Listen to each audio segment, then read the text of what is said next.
La siguiente historia me ocurrió cuando yo era una jovencita de secundaria.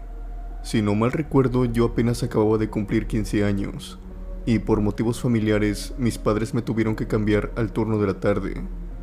Yo los primeros 2 años estuve en el turno de la mañana, y de cierta forma ya me había acostumbrado a eso. Recuerdo que salíamos por eso de las 6:30 de la tarde, y ya estaba la puesta de sol. Afortunadamente me hice rápido de amistades, por lo que me venía acompañada casi siempre, ya que algunos días mi padre no podía ir por mí a la secundaria, pero un día todo se acomodó de manera precisa para que yo experimentara uno de los peores sucesos en toda mi vida.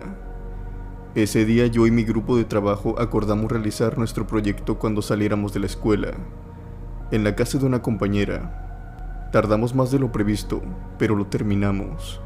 Salí de la casa de mi amiga por eso de las 9:30 y le marqué a mi madre que se encontraba en mi casa para decirle si mi papá podía pasar por mí. Yo ya había hablado con ellos respecto a que me iba a quedar hasta tarde haciendo el proyecto, y habíamos quedado en que él iría por mí, pero se le había atravesado una reunión y no iba a poder ir por mí en ese momento, por lo que dijo mi mamá que lo esperara en la casa de mi amiga. Para ser honesta, a mí nada me costaba hacer eso, pero ya quería llegar a mi casa, por lo que le dije que iría en autobús o en taxi, al cabo que tenía dinero. Tardé, pero al final pude convencerla, y me dejó ir sola. No saben cuánto me arrepiento de haberlo hecho. Tardé en tomar el transporte, pues no sabía muy bien por la colonia en la que estaba. Había pasado por esas calles varias veces, pero en coche. Sabía más o menos por dónde moverme, por lo que al principio pensé que no sería problema, pero después me di cuenta que no era tan fácil. Vine tomando el transporte correcto pasadas de las 10 de la noche, todo por no saber tomar indicaciones. Total que terminé tomando mi transporte y pensé que solamente era cuestión de minutos para estar en mi casa, pero no sabía que lo peor estaba por venir.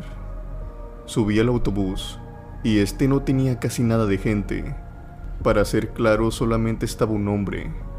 Me senté en uno de los asientos que estaba por detrás del chofer, y por los primeros 10 minutos, todo marchó con normalidad. Me puse mis audífonos para distraerme un rato. Lo que me separaba a mí y al chofer era un plástico que parecía más bien un espejo, ya que este reflejaba todo. Cuando por primera vez vi estoy segura de que nadie se encontraba atrás de mí, pero después de nuevo al ver mi reflejo, noté algo extraño, pero que tampoco era para tanto. Vi que alguien venía en los asientos de atrás. Era un hombre. Este era calvo y tenía un tatuaje en su cuello que llegaba hasta la barbilla de su lado derecho. Yo no le di mayor importancia y volteé a ver hacia la ventana. En ese momento estábamos cruzando por una cancha, en la que vi a 2 compañeros que se encontraban jugando en ella, por lo que yo me pasé al asiento que se encontraba a un lado de la ventana para ver si los podía ver mejor. En ese momento rápidamente sentí como alguien se sentaba a mi lado. A mí se me hizo raro, ya que el camión no se había detenido, ni había subido pasaje. Además que el autobús venía vacío. ¿Por qué alguien se sentaría a mi lado? Cuando volteé de reojo, vi que se trataba del mismo tipo que se encontraba sentado detrás de mí, pero ingenuamente pensé que a lo mejor era alguien que estaba a punto de bajar y solamente se estaba acercando a la puerta para solicitar su parada, pero estaba muy equivocada. Este hombre se me fue acercando cada vez más y pegó su rodilla con la mía. Yo llevaba mi celular en la cadera, en una de las bolsas de mi jumper. Me empecé a sentir muy incómoda y después de ese sentimiento, dio paso al terror, cuando sentí que este tipo empezó a bajar su brazo. En un principio pensé que me iba a tocar la pierna, pero no. Su objetivo era mi celular, pues la música que tenía se dejó de escuchar. Él había desconectado los audífonos. Después se me acercó y me dijo: si no quieres que te pase nada, te vas a bajar conmigo en la próxima parada.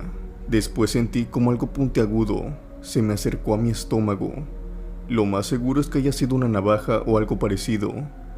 Yo estaba a punto de romper en llanto. No podía gritar. No sabía qué hacer, pues a grandes rasgos todavía era una niña.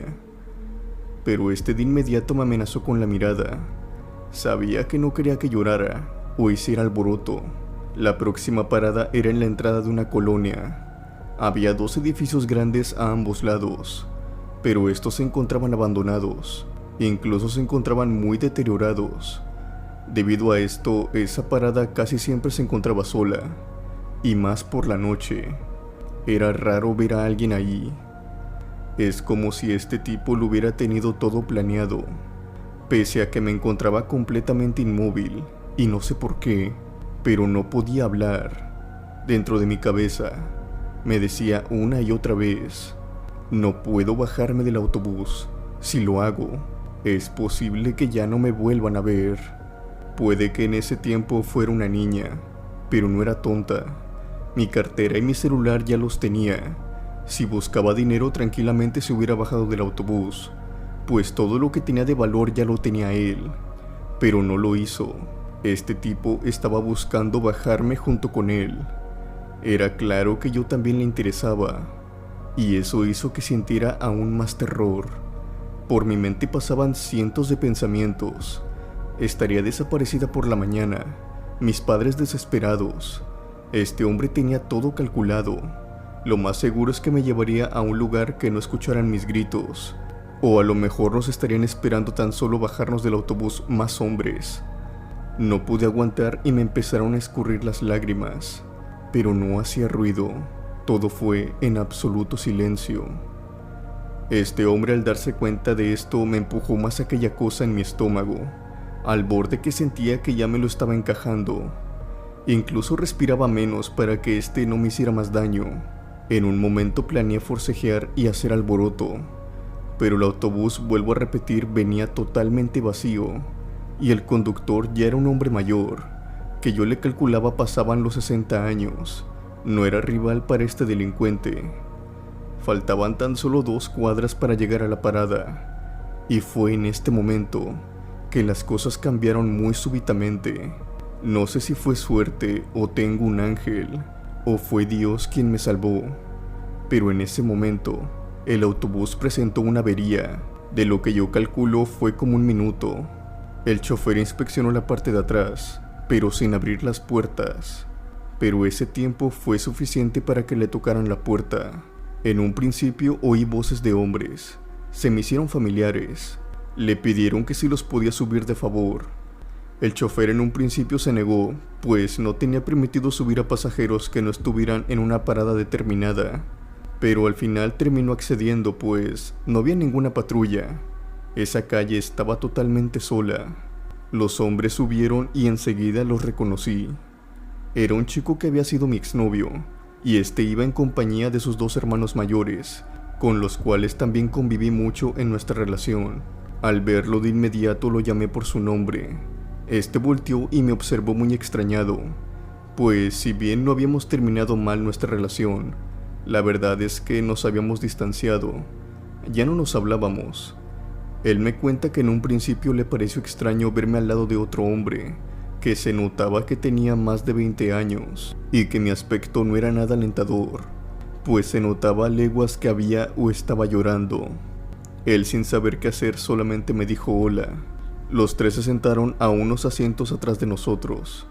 Yo necesitaba llamar su atención de algún modo, pues sabía que él me estaba mirando. Arriesgándome volteé hacia él y le dije con los labios, pero obviamente sin hacer ruido: ayúdame. Por suerte mi exnovio entendió, pero el otro hombre también se dio cuenta de lo que pasó, por lo que pasó su brazo por encima de mi hombro y me juntó con él, como si fuéramos pareja. Esto provocó que aún me encajara más lo que traía. De repente sentí como se sentaban en los asientos atrás de nosotros. Los 3 se encontraban ahí. Mi exnovio en ese tiempo tenía 16 años. Sus hermanos tenían 20 y 22 años. Los 3 se colocaron atrás de mí y me empezaron a hablar. Me preguntaron por mi familia y mis amigos. Después uno de ellos, el mayor, me dijo que quién era el que venía a mi lado, que nunca lo había visto. En ese momento el autobús otra vez empezó su marcha. El hombre no trató de disimular nada, y esto me sorprendió, tal vez porque lo que quería hacer era intimidarlos, y hubiera pasado si se hubieran tratado de chicos de 15 años. pero no con hombres que casi tenían su edad. Este volteó e hizo contacto visual con el hermano mayor. Se miraron tan solo por una cuadra sin decir palabra, pero créanme que para mí duró una eternidad. El que rompió el silencio fue el de en medio. Este le dijo: ¿qué acaso buscas problemas?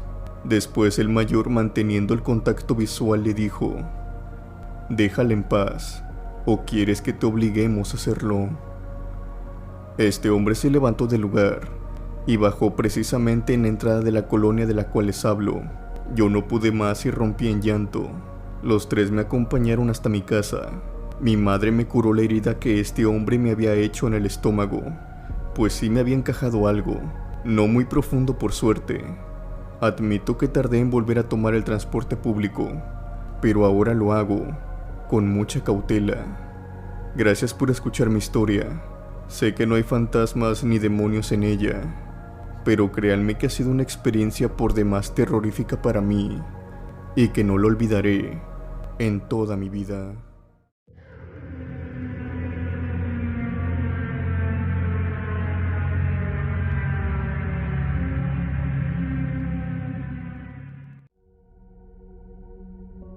Esta historia se da origen en Rusia, en las tierras frías de su tundra. Viene del testimonio de ahora un ex militar del cuerpo Spetsnaz de Fuerzas Especiales Rusas. Este cuenta que antes de entrar al cuerpo élite, se tiene que hacer ejercicios entre la tundra de este país, que es bien sabido que cuenta con una de las temperaturas más bajas y con uno de los ambientes más hostiles en el mundo. Su entrenamiento consistía en atravesar parte de esta tundra y llegar a una de las bases que se encontraban destinadas a las fuerzas aéreas. Todo esto para terminar uno de sus ejercicios. Pocos sabían estos militares que algo se atravesaría en su camino. La historia de este militar comienza cuando este escuadrón élite se adentró entre la tormenta de nieve. Iban preparados para enfrentar el estado climático tan volátil, pero la tormenta que les tocó era tal de agresiva que no los dejaba avanzar. Tal parecía que el terreno los había superado. Este escuadrón empezaba a dudar seriamente de sus posibilidades. Si no encontraban un refugio pronto, las consecuencias serían muy altas, tal vez incluso una baja. Pero la buena suerte les sonrió, por decirlo de algún modo, ya que entre la poca visibilidad que tenían, pudieron ver una sombra. Esta cada vez se hacía más clara conforme iban avanzando, al punto que pudieron ver que se trataba de un hombre, el cual portaba el mismo uniforme de ellos. No podía tratarse de alguien del escuadrón, pues todos se encontraban atrás y eran dos exactamente. Tomaron la decisión de seguir este militar, y al parecer habían tomado una decisión correcta. Este extraño militar los guió hasta una cueva, pero sin más, así como apareció también desapareció, pues jamás se les volvió a presentar dentro de esta. Si bien por dentro de esta se sentía mucho frío, al menos ahora se encontraban resguardados de los fuertes vientos. Este militar cuenta que sintió un alivio enorme al encontrar esta cueva, al menos en los primeros minutos, porque al tan solo entrar en esta, un olor extraño se empezó a apoderar del ambiente. Este provenía de lo profundo de la cueva. Era un olor algo desagradable. Este militar dice que varios de sus compañeros empezaron a decir cosas acerca de este olor tan peculiar. Más bien daban supuestas respuestas de lo que podía ser ese olor, hasta que uno de estos soldados tomó la palabra y dijo lo siguiente: ese olor no son gases o hierbas. Ese olor me recuerda mucho a mi casa. Fui hijo de un carnicero. Mi padre construyó un enorme refrigerador para toda la carne. Se encontraba atrás de mi casa. A veces me mandaba por grandes trozos de res, y cuando abría la puerta de inmediato olía esto: carne y sangre congelada. Esta cueva es como si estuviéramos dentro de un enorme refrigerador. Lo más posible es que haya depredadores habitando esta cueva. Tenemos que ser cautelosos. Esta advertencia se tomó muy en serio, así que dos vigías se quedaron despiertos para estar seguros de no ser sorprendidos. La primera vigilancia le tocó a este militar que cuenta la experiencia. En sus palabras relata lo siguiente: Ambos estábamos asustados, pues unos rugidos se empezaron a escuchar al fondo de la cueva. No era parecido a ninguno que conociéramos. Estábamos esperando encontrarnos con lobos, pero esto parecía ser más grande. Fuese lo que fuese, parecía que estaba a punto de salir, pues empezamos a escuchar pisadas que se acercaban a nuestra posición. El militar sin demoras empezó a dar la alerta al escuadrón, que de manera inmediata preparó los rifles para dar caza a la bestia. Pero sin embargo, este militar se dio cuenta de algo. El escuadrón tenía miembros de más. Había salido con 12 miembros, y el número de efectivos apuntando en ese momento eran 18. O sea que había 6 soldados de más entre ellos. Debido a la ocasión y lo que estaba sucediendo no podía decir nada, pues había una prioridad más grande en ese momento, y era la bestia que habitaba en la cueva. Pasaron unos escasos minutos hasta que ésta apareció. Se trataba de un oso, el más grande que ellos en su vida habrían visto. Grandes garras y un hocico en el que fácilmente entrarían las cabezas del escuadrón. Se dice que este oso, al momento de levantarse, podía medir fácilmente poco más de 3,5 metros. Sin pensarlo 2 veces, el escuadrón completo abrió fuego. Sus rifles vaciaron por completo los cartuchos, y finalmente el gran oso cayó. Una vez que la bestia estaba tendida en el suelo, parte del escuadrón tomó la decisión de introducirse más en la cueva. Esto para ver si ese oso no se encontraba solo. Este militar trató de buscar si había visto bien, y si cabía la posibilidad de que había visto 18 soldados. Ahora simplemente había 12 soldados, por lo que pensó que tal vez en la adrenalina del momento había contado mal. Así que prosiguió con el escuadrón hacia lo profundo de la cueva. El olor a carne y sangre se volvía cada vez más penetrante al borde que causó vómitos en algunos miembros del escuadrón. Al llegar al fondo, se encontraron con los huesos, carne y restos de lo que parecía ser cuerpos humanos. Al parecer el oso había atacado anteriormente a más militares de la zona. Estos militares se dieron a la tarea de contar los restos, de los cuales llegaron a la conclusión de que se trataban de 6 cuerpos. Era el número de los que habían caído por las garras del oso. En ese momento todo se unió, aunque parecía ser cosa de una película de terror. El militar que los había guiado hasta la cueva, los números de los soldados en la cueva que habían abierto fuego contra el oso. Todo ahora tenía sentido, o al menos de esta manera se podían contestar algunas interrogantes. Fue así como este militar agregó las últimas palabras a su anécdota, cuando este llegó a la base militar.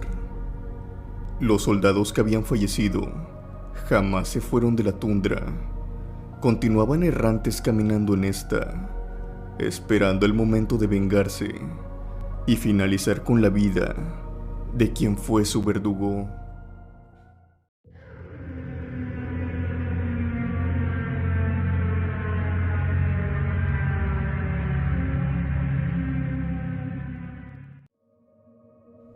Cuando apenas era un niño, sufrí una enorme pérdida.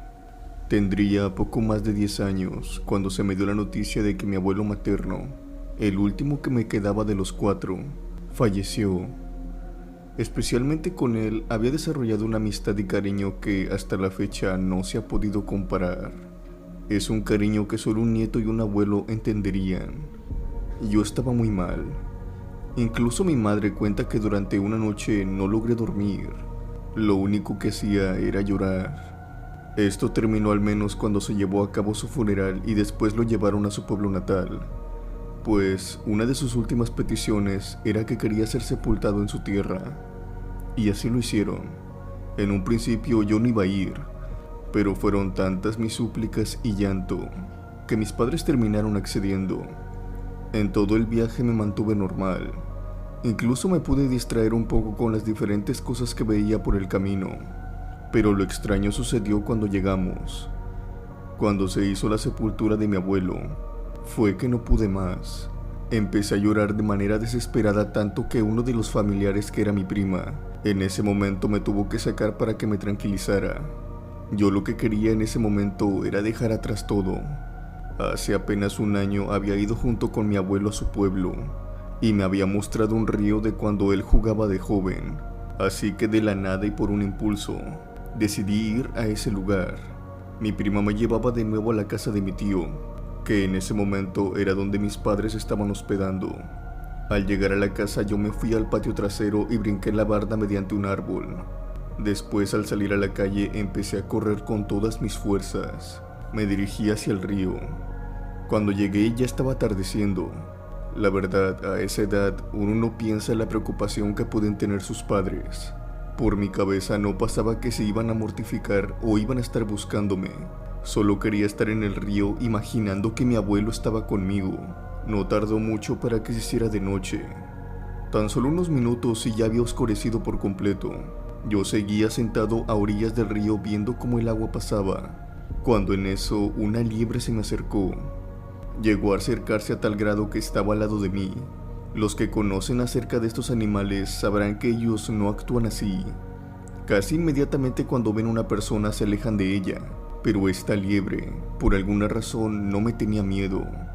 Yo alcé el brazo para hacer como que la iba a agarrar, y esta no se movió. Se quedó en el lugar y dejó que la acariciara.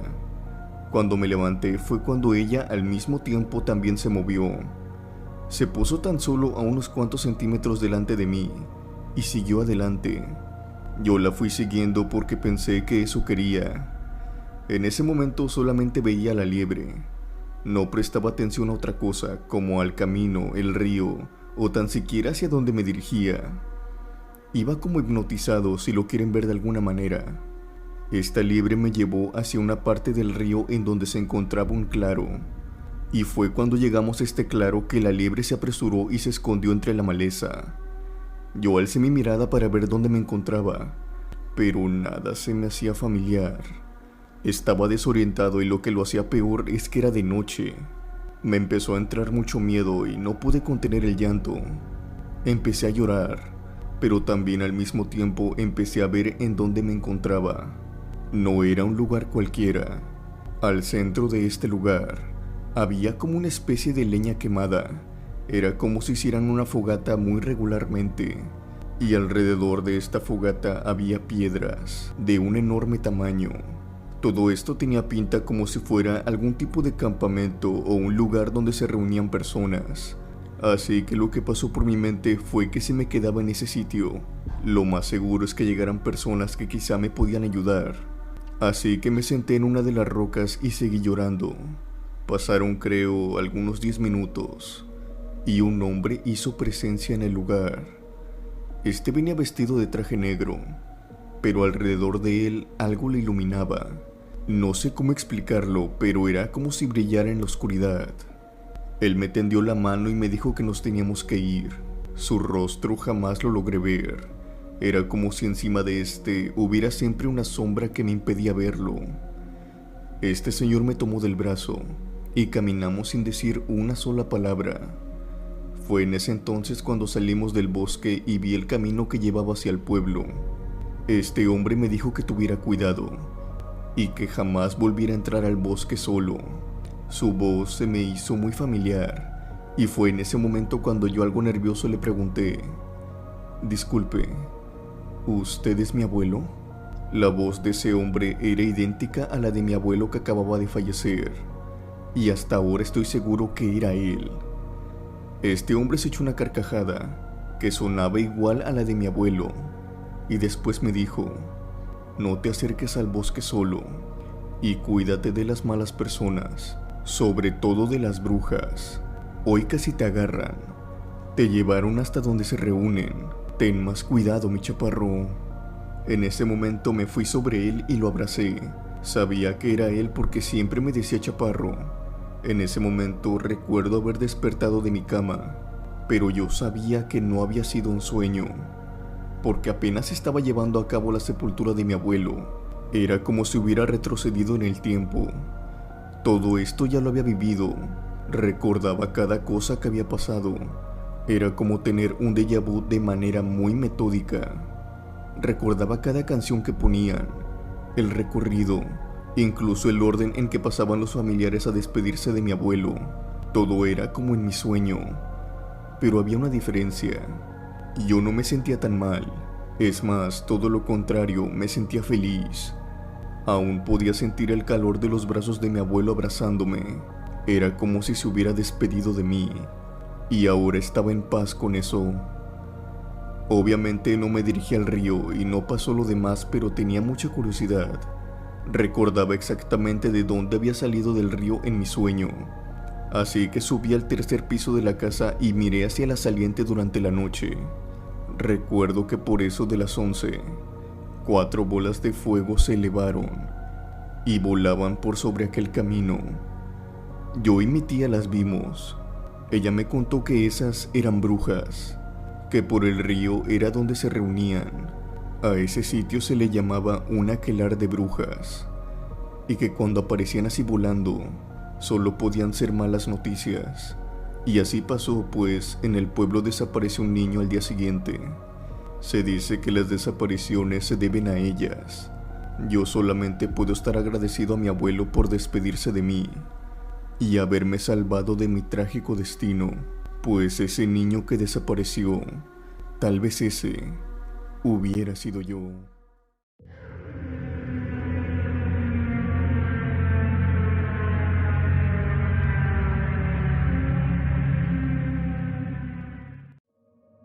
Trabajé como repartidor un tiempo en mi vida, cuando tenía 17 años.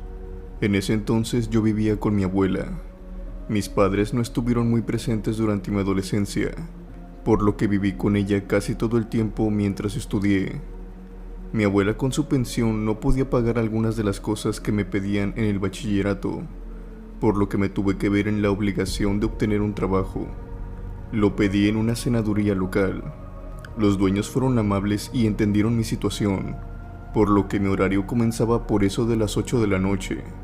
Me daba el tiempo suficiente para ir a la escuela a hacer mis tareas y ya por la noche trabajar. Cuando entré, un chico que también era repartidor me explicó lo que tenía que hacer y cómo tenía que cobrar, además de mencionar los domicilios marcados. Yo le pregunté qué eran esos domicilios marcados y por qué les decían así.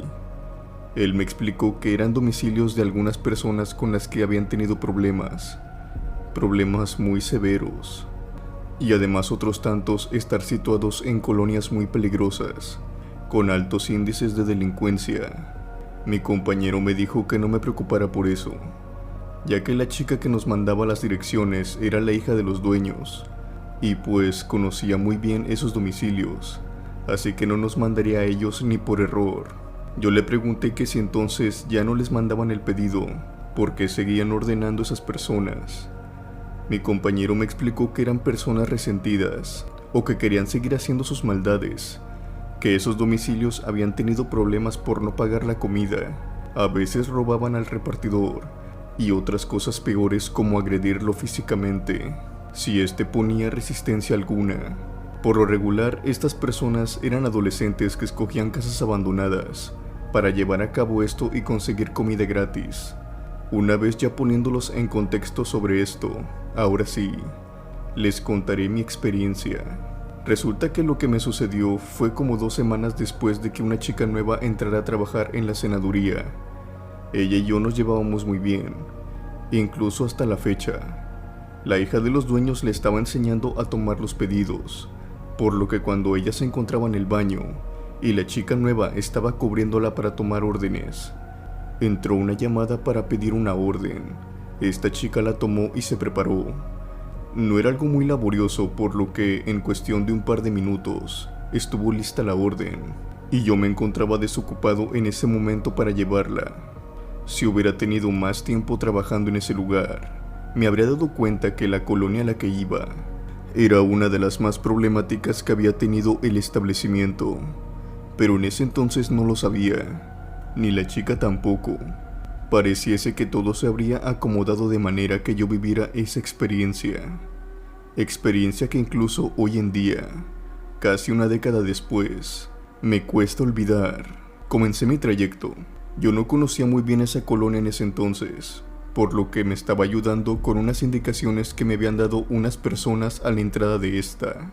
Después de dar varias vueltas y estar desorientado por unos minutos, Logré dar con la dichosa casa. Afuera de esta se encontraban 2 vehículos, y dentro de la casa se escuchaba música y varios murmullos, por lo que pensé que había una clase de reunión. Cuando toqué la puerta, un chico la abrió. Al abrirla, un olor a cigarro y quién sabe qué más me llegó. Puedo decir que este olor me mareó con facilidad. El chico tomó mi pedido y luego riéndose me cerró la puerta.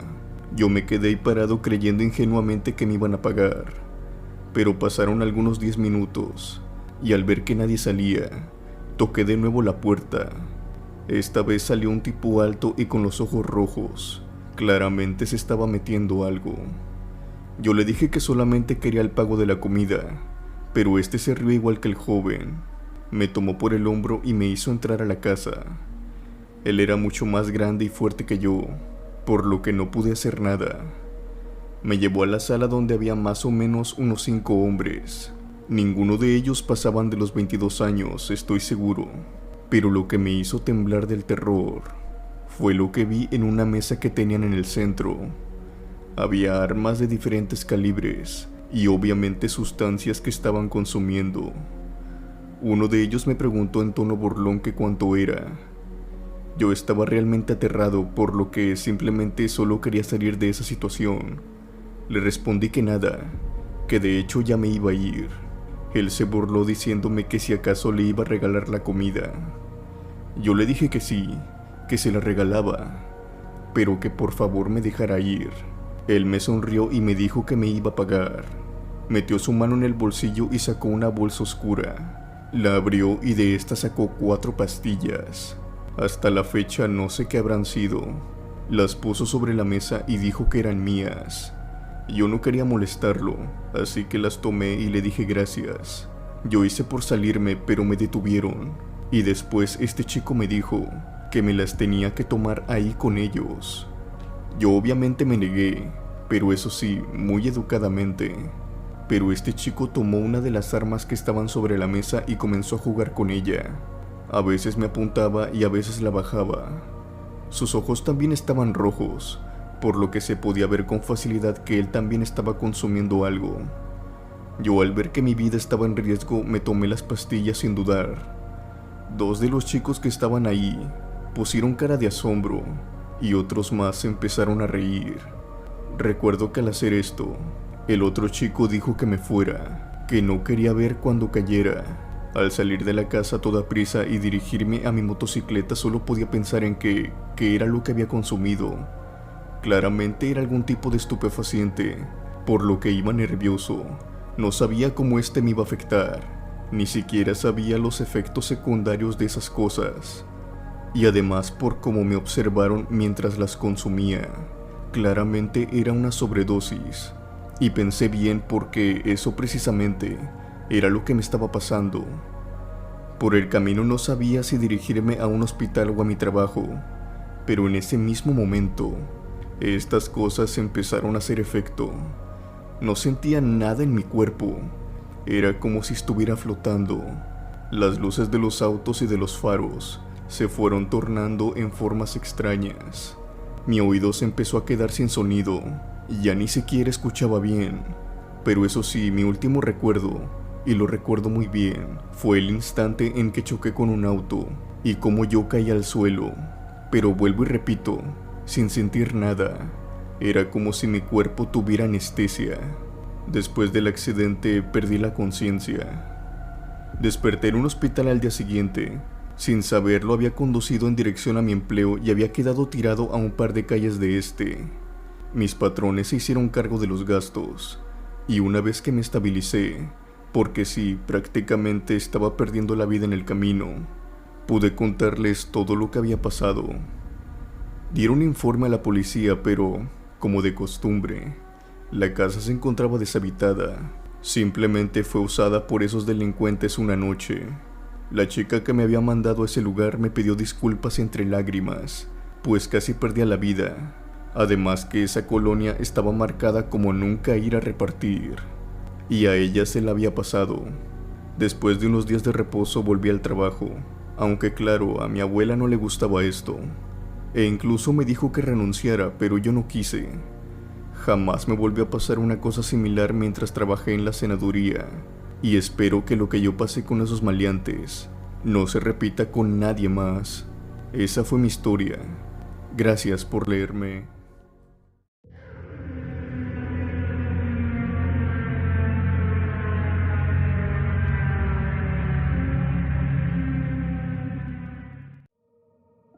La siguiente experiencia le sucedió a mi abuela, allá por la década de los 80. Ella en ese momento laboraba como enfermera en un hospital a las afueras de su natal pueblo. Ya llevaba laborando en este más de 5 años, y nada extraño le había ocurrido. Los sucesos extraños comenzaron después de un terrible temblor, el cual se cobró muchas vidas, y muchos heridos fueron internados en el hospital donde trabajaba. Lamentablemente no había día que no pasara donde se perdieran vidas, de abuelos, niños y bebés que habían sido rescatados de los escombros. Todo esto de por sí se tornaba en un ambiente deprimente, desolador, pues vidas de todas las edades se perdían debido a ese desastre. Después múltiples historias se contaban entre el personal del hospital sobre apariciones y avistamientos de personas que ya se suponía estaban muertas. A mi abuela le tocó oír muchas historias sobre esto, pero para su mala suerte, también le tocó vivir una en carne propia, y una muy tétrica a mi parecer. Sucedió por la mañana cuando llegó a su turno. Al entrar a la habitación donde se encontraban los de terapia intensiva, se dio cuenta que había un nuevo paciente. Ella especifica que esta habitación era larga, como de algunos 10 a 12 metros. Las camas de los pacientes se dividían en 2 hileras.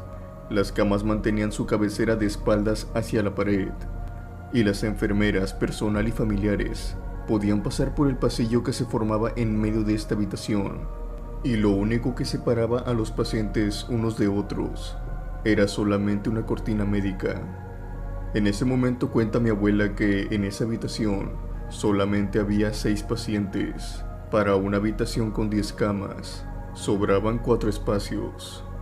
Pero aquella mañana, mi abuela notó que había un paciente nuevo. Este estaba en la cama de la esquina superior derecha, por lo que terminando de atender a los otros 6 pacientes, fue con el 7º.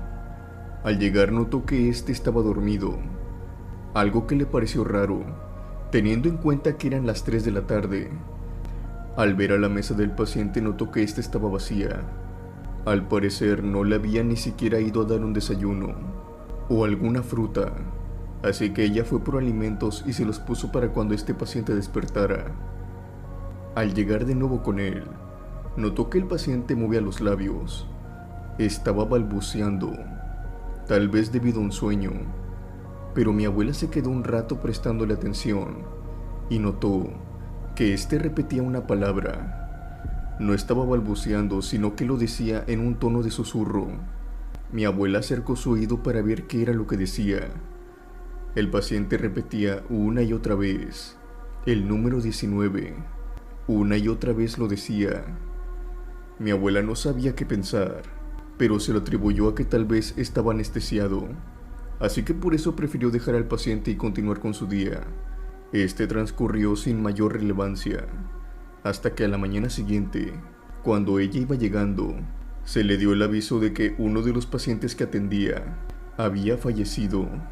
Esto era algo normal, así que decidió seguir con su día a pesar de sentirse mal, pues había formado una amistad con los pacientes, y cada pérdida pues se extrañaba. Esa tarde mi abuela, como de costumbre, fue con el paciente de la esquina, que estaba apartado de todos. De nuevo le llevó comida y se dio cuenta que este de nuevo estaba dormido. Al parecer dormía todo el día. Al acercarse escuchó que seguía repitiendo algo, pero esta vez era otro número. Repetía el número 16. Mi abuela, algo confundida, se retiró, y ella cuenta que toda la noche pensó sobre los números que decía aquel paciente. Todo era muy extraño, y las cosas empeoraron al día siguiente. De nuevo un paciente de mi abuela había muerto. Mi abuela no se lo explicaba, pues esos pacientes se encontraban bien. Tan solo se encontraban en una etapa de recuperación y de la nada Ambos habían sufrido un ataque cardíaco a la misma hora, a las 6 de la mañana. Mi abuela de nuevo fue a ver al paciente 23, que se encontraba en la esquina de la enorme habitación. Este, como siempre, se encontraba susurrando. Ahora repetía una y otra vez el número 10. Mi abuela se fue retirando lentamente de aquel paciente hasta colocarse frente a él. Y fue ahí que tuvo la respuesta. Vio al paciente reposando sobre su cama. A los pies de esta se veía el número 23, que era el que le correspondía. Después su mirada fue girando hasta ver las camas de los pacientes. Los números que decía aquel hombre no eran al azar. Eran los números de las camas de los demás pacientes. Y exactamente los dos que habían fallecido correspondían a los números 19 y 16.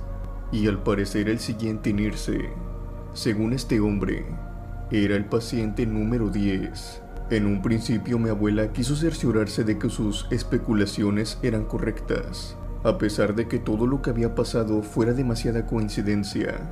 No quería sonar como alguna loca, así que esperó a la mañana siguiente, para así cerciorarse de alguna manera tétrica que estaba en lo correcto. O sea, viendo si fallecía el paciente número 10. A la mañana siguiente, cuando mi abuela entró a la habitación, vio a enfermeros y de nuevo vio a un doctor en la cama con el número 10. De nuevo había sucedido, según como decía aquel extraño hombre. Cada número que susurraba era el siguiente. Mi abuela se espantó mucho y en todo el día no fue con el paciente número 23. Tanto que antes de terminar su turno, le comentó a una compañera de su trabajo si podía ir ella a llevarle algo de comida al paciente 23, pues le remordió la conciencia al no tratarlo. Pero quería advertir a su compañera también de este. Le iba a comentar que no se acercara mucho y que no oyera sus susurros. Pero su compañera se le adelantó y le dijo: «¿Pero de cuál paciente hablas? Si solo hay 3 pacientes que quedan en esa sala». Mi abuela le contestó que no, que había un cuarto paciente, el cual estaba en la cama con el número 23. Pero su compañera le insistió que no había nadie, tanto así que las dos fueron a la habitación. Mi abuela casi se fue para atrás cuando vio que en la cama 23 no había nadie. No sabía qué hacer mi abuela, ni cómo explicar lo que había visto. Ella dice que tal vez fue la muerte, o algún espíritu que falleció en el derrumbe, y predecía de algún modo los que iban a fallecer. No fue la única vez. Mi abuela lo vio otras veces recostado en la misma cama, pero parecía ser que ella era la única que podía verlo. Por este mismo motivo no se le acercaba, pero su presencia solo podía significar una cosa, y es que alguien fallecería, y siempre sucedía del mismo modo. Este espíritu o ente la atormentó, según ella dice, por más de 2 años en el mismo hospital, hasta que finalmente dejó de aparecer. Gracias por leer la experiencia de mi abuela. Saludos a toda la comunidad de la cripta embrujada.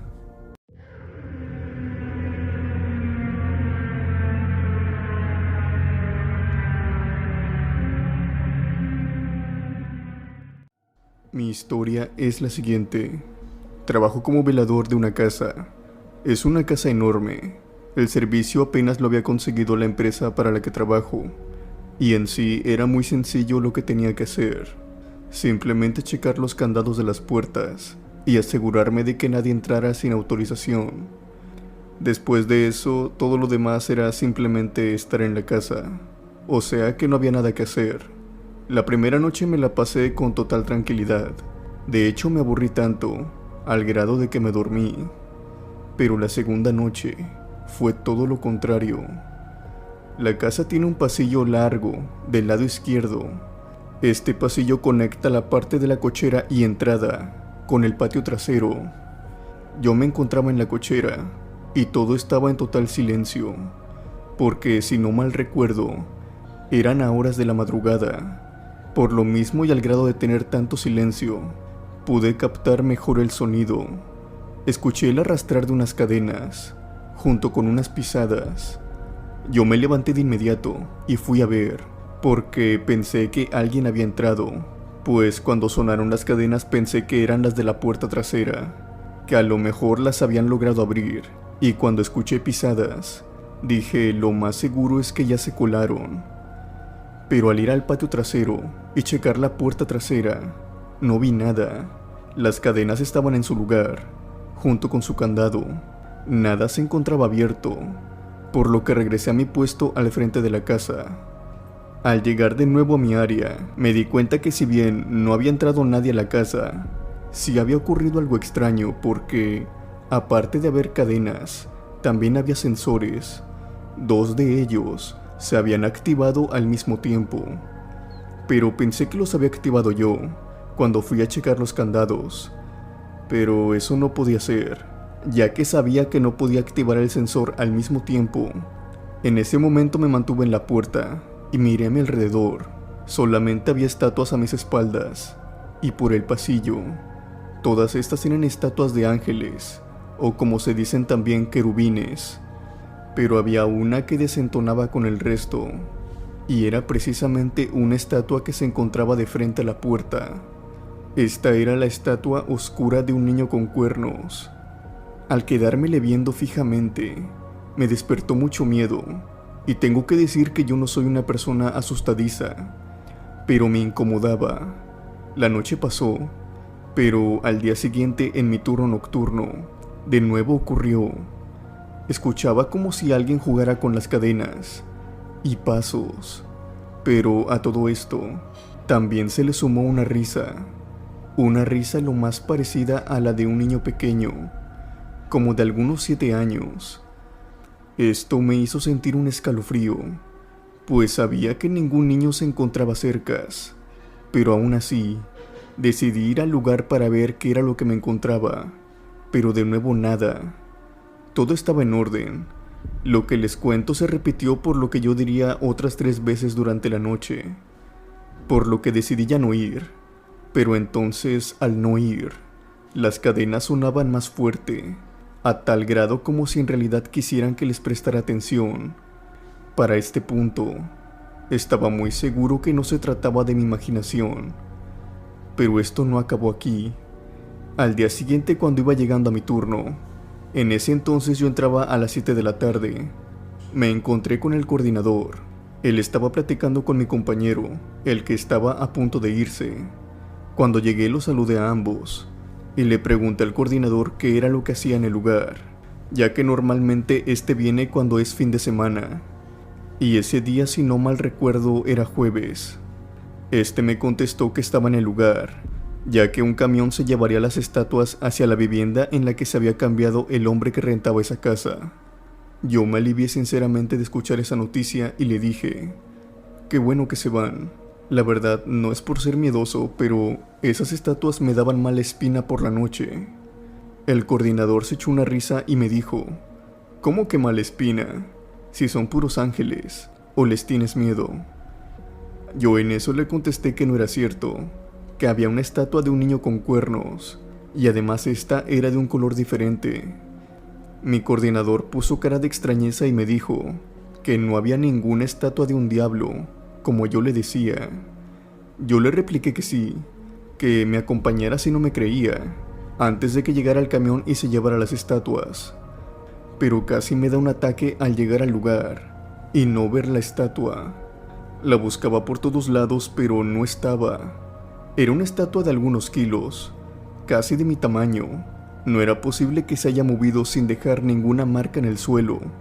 El suelo, por su parte, estaba intacto. En fin, pasó el tiempo y el camión llegó. Se llevaron todas las estatuas, dejando marcas en el suelo como era de suponerse. Pero durante la noche, no pude pensar en otra cosa sino en esa estatua, y me aterraba el hecho de que tal vez la alarma de nuevo sonara, y como si con el pensamiento lo hubiera traído, la alarma volvió a sonar, junto con las cadenas. Yo desactivé la alarma, simplemente caminé a lo mucho 5 pasos, lo suficiente como para poder ver por la esquina del pasillo. Este momento fue en los que más terror he sentido en toda mi vida hasta ahora. Cuando lucé con mi lámpara, no vi ninguna estatua, salvo una. La estatua del niño con cuernos se encontraba de nuevo ahí, pero ahora estaba diferente. Recuerdo que la estatua estaba mirando hacia la puerta, pero ahora estaba mirando hacia el pasillo. Me estaba viendo directamente a mí. Eso fue suficiente para mí, como para regresar corriendo a la parte de enfrente. En la cochera habían dejado un automóvil que se mantenía abierto, por lo que me subí y cerré la puerta. Por alguna razón tonta yo creía que dentro del coche estaba protegido. Por lo menos me sirvió para reconfortarme. Yo estaba al pendiente de aquel pasillo, hasta que la luz que iluminaba la entrada de este se apagó. El pasillo lucía totalmente oscuro, pero entre esa penumbra yo lograba ver, alcanzaba a distinguir a aquella estatua. No sé cómo, pero esta se había movido por sí sola hasta la entrada del pasillo y me estaba observando, me vigilaba a la distancia. Yo simplemente me dediqué a rezar toda la noche. Ha sido una de las peores de mi vida. Me mantuve despierto y muriéndome del miedo hasta que salió el sol. Yo me rehusé rotundamente a ir de nuevo. Mis explicaciones me las guardé, ya que obviamente no me iban a creer. Los coordinadores a regañadientes lo hicieron, me cambiaron. Pero meses después me di cuenta que nadie quería tomar ese servicio. Tuvieron que cambiar la guardia. Ahora ya el velador no se encontraba adentro, sino afuera. Al menos de esa manera ya les duraban los vigilantes. Por lo menos gracias a eso, pude darme cuenta que nada eran sugestiones mías. Algo en verdad había en esa casa, más en concreto con aquella estatua. Eso me da también que pensar sobre la persona que se mudó de la casa y sobre por qué ésta jamás ha vuelto a ser habitada.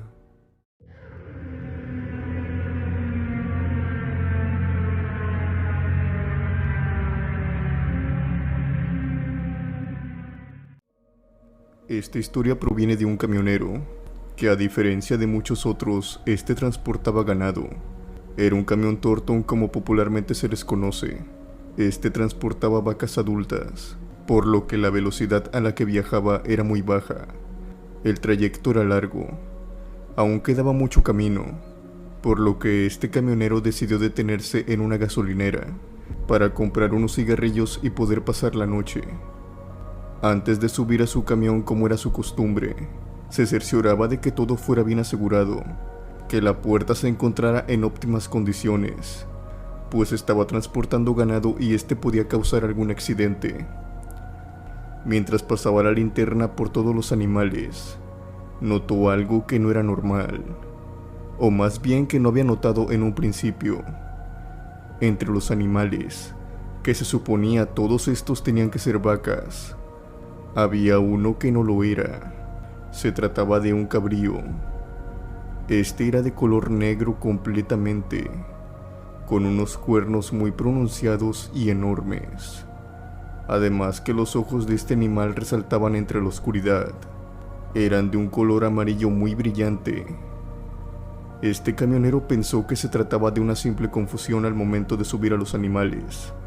Si bien no estaba en el cargamento este animal, se trataba de un problema menor. Además, era un departamento al que a él ya no le tocaba. Su trabajo era el de simplemente transportar, y si querían culpar a alguien, tendría que ser a otra persona. Además que este camionero no pensaba bajar al animal del camión, por lo que se apegó a lo que tenía que hacer: llevar el cargamento tal y como se lo habían llenado. Subió al camión y de nuevo se puso en marcha. Por el camino se empezaron a escuchar ruidos extraños que provenían de la parte de atrás, en donde llevaba el ganado. Al encontrar una oportunidad, este camionero se estacionó y bajó del camión para ver qué era lo que estaba pasando. Al encender la linterna e inspeccionar el ganado, sus ojos fueron testigos de una terrible como asquerosa escena. 3 vacas se encontraban muertas en el camión, La sangre había sido derramada por todos lados. De inmediato el camionero empezó a luzar por fuera del camión, pues lo primero que pensó fue que alguien del exterior había sido. Pero claro, esto resultaba difícil, además, el motivo por el cual lo harían no se podía especular. A este camionero no le quedó de otra más que seguir con el camino y tratar de explicar lo que había pasado con sus mejores palabras a sus jefes. Llegó a otra gasolinera en la cual se detuvo. Planeaba pedir prestada alguna manguera para poder limpiar todo el desorden que tenía. Por suerte el joven que trabajaba en la gasolinera lo ayudó, y de esta manera terminó más rápido. Cuando volvía a su camión después de haber pagado los servicios, se encontró con el joven que lo había ayudado. Este le pensaba dar una propina por las molestias, pero este joven las rechazó, pues este jovencito le dijo que su compañero ya le había dado una propina y que con eso estaba bien. Esto hizo detener al camionero en seco, porque él no venía con ningún acompañante. De inmediato le dijo al joven que de cuál acompañante le estaba hablando, que él venía solo.